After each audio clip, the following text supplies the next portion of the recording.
Welcome to the fifth kind. What made the Book of Enoch important enough to preserve, but so controversial that it needed to be buried? In the pages of Enoch, what was it that so impressed the early church fathers, but ultimately ensured that the book would be excluded from the canon of the Bible? What was the secret that religious authorities were so anxious to suppress?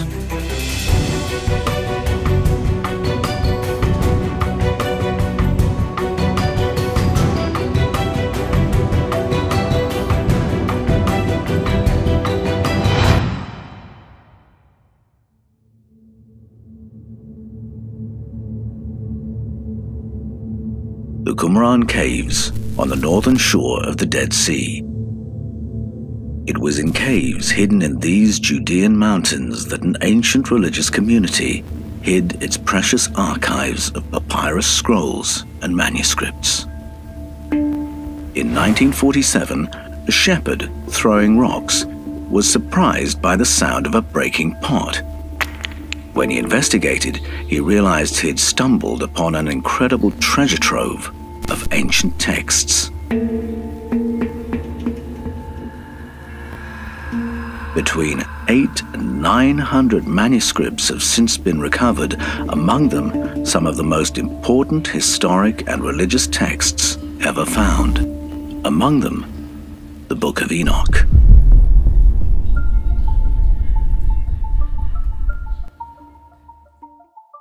The earliest version of the Book of Enoch is the Ethiopian book. Ethiopia is home to the one church communion that accepts the Book of Enoch within the canon of the Bible. The Ethiopian book comprises the Book of Watchers, the Parables of Enoch, the Astronomical Book or the Book of Luminaries, the Book of Dreams, and the Epistle of Enoch. Many of its themes echo the aspirations and concerns of many of the Hebrew scriptures, but other themes occur within its pages that are more unusual. The current scrolls date from the 3rd to the 1st century BCE. The source of their narratives and their authorship remain a mystery. The book is attributed to Enoch, but that doesn't settle the question of its authorship, because just as the historic Moses didn't necessarily write all the books of Moses, or the prophet Isaiah didn't necessarily write all the books of Isaiah, so the authorship of the Book of Enoch remains a bit of a mystery.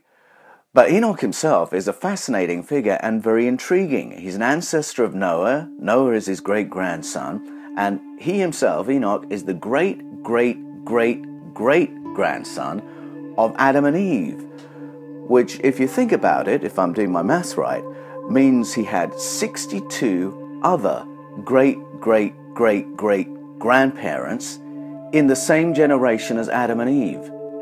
So, just taking the narrative on its own terms, who were they? I mean, that's a mystery on a mystery. Scholars believe the Qumran community to have been home to the Essenes, a secretive monastic community, and the caves in the Judean mountains, their high-security archive. The evidence is that the Qumran community was part of the movement of Essenes, which was a monastic-style community of that time. And you can see why they would have loved the book. There are many themes that would have been important to them. But there's a section in chapters 85 to 90 of prophetic texts, and many people read them as prophesying the advent of various tribes and empires, and then they appear to foretell the advent of the Essenes themselves, and then Jesus of Nazareth, and then the 12 apostles of Christianity. And it wasn't only the Essenes who held this book in high regard. Many of the early church fathers quoted from this book freely, and they referred to it as to Scripture. And that would include writers like Tertullian, Justin Martyr, Origen, Clement of Alexandria, all referring to this as if it were part of their canon. I think it's very significant that the New Testament writer Jude, when he wants to quote the Enoch of the Bible, the Enoch of Genesis 5, he quotes the book of Enoch word for word. And in the writings of Peter in the New Testament, he refers to the events and ideas of the book as if he expects his readers to know it. So I think the importance of those references cannot be exaggerated. They believed their readers were familiar with this book and should be taking it seriously.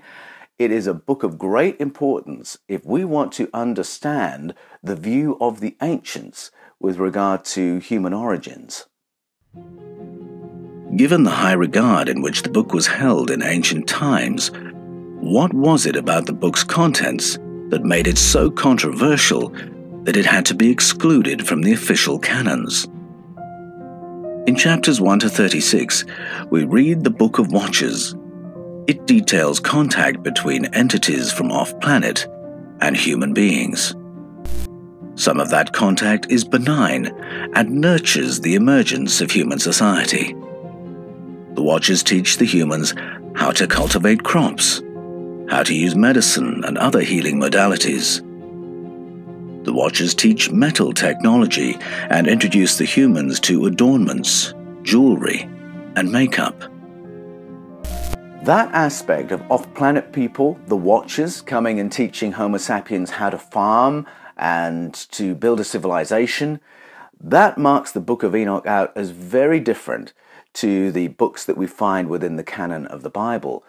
But it is not a unique story. That narrative repeats in mythologies all around the world. You can find it in Native American mythology, Mayan, Zulu, Babylonian.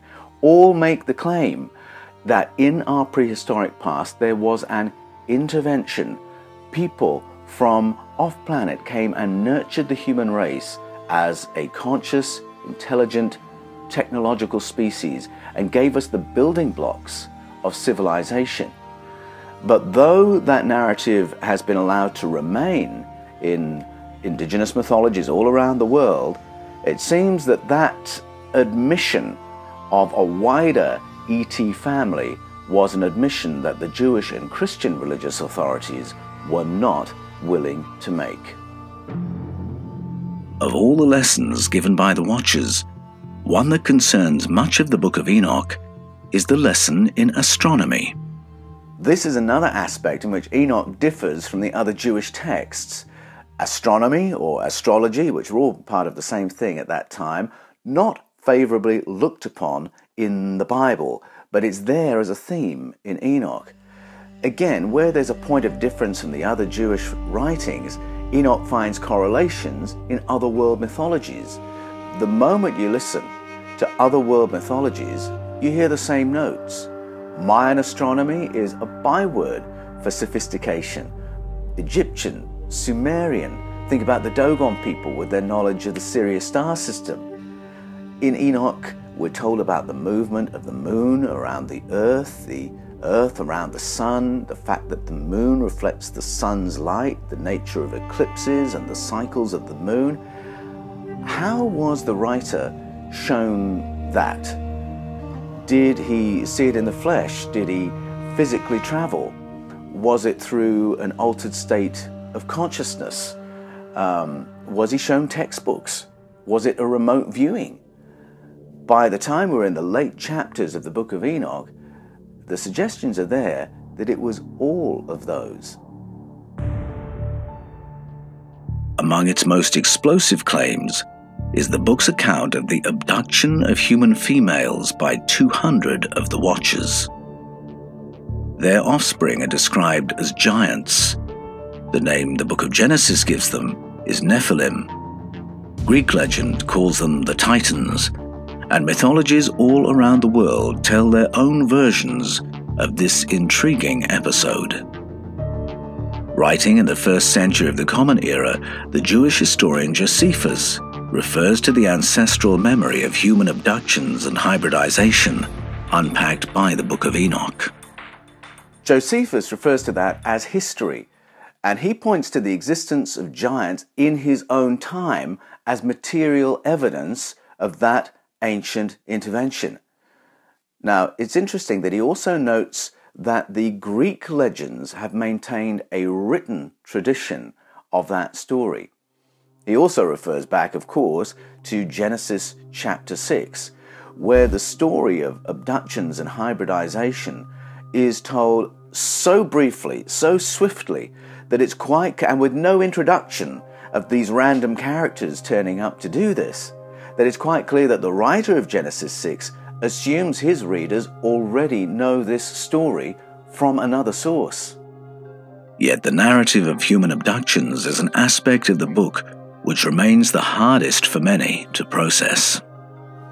Enoch may well be the Bible's first abductee, although he may have been a willing one.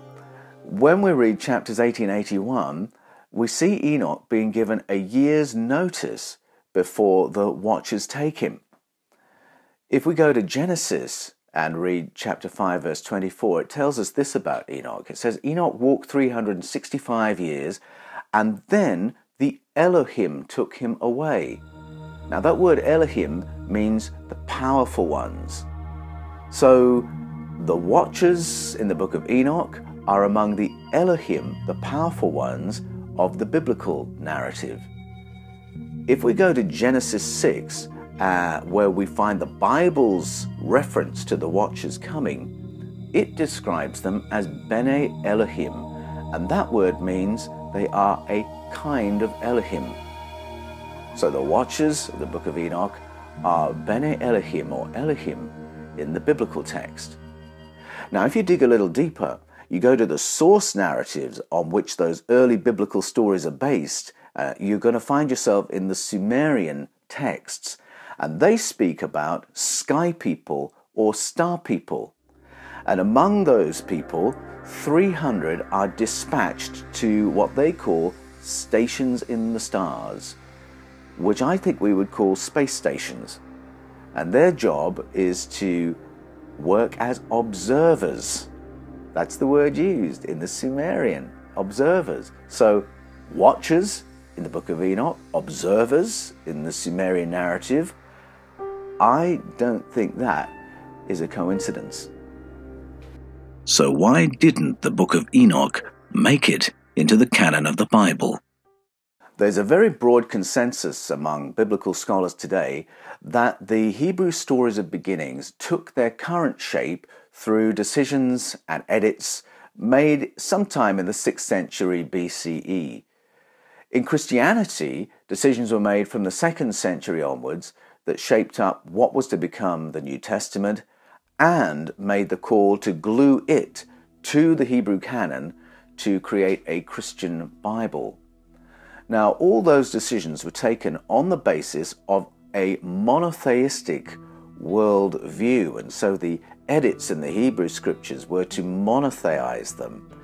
And their worldview was that we are alone in the universe. And so when they found other texts, including the book of Enoch, where so much is going on that acknowledge other entities, off-planet entities, entities that seem to have intergalactic technology or even interdimensional technology, they could not admit those because, in the language of the ancients, they simply presented too many gods. My book, Escaping from Eden, argues that this edit made in the 6th century BCE of the Hebrew canon may have solved the problem of too many gods, but by conflating the idea of God with these other ET entities, which in the Bible are just a translation away from being blindingly obvious, by doing that, the editor has taken the ET narrative and pushed it almost out of sight. And at the same time, he hopelessly confuses how we understand God in the Bible, because we end up blaming God for things that were really the responsibility of ET entities in their interactions with ancient human beings. I believe that, correctly translated, the Bible is peppered from start to finish with non-human entities. Think about the Nephilim, the Anakim, the Elohim, the Bene Elohim, the Sky Council, the one like a human being in the book of Ezekiel. These are strands within the biblical tradition that the institutional Judaism and Christianity of the day did not want to do business with and just tactfully ignored. the Book of Enoch, by being so specific about them, blows all that open. With a worldview that says there's no such thing as an ET, monotheizing the canon of the Bible had to mean excluding these other narratives. Why was the narrative of ancient ET contact suppressed?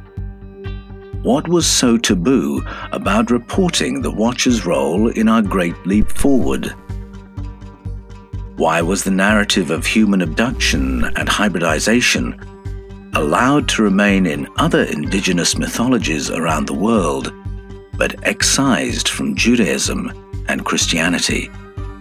And what agenda did that secrecy serve? And are we entering a period where the veil of that secrecy is now being lifted?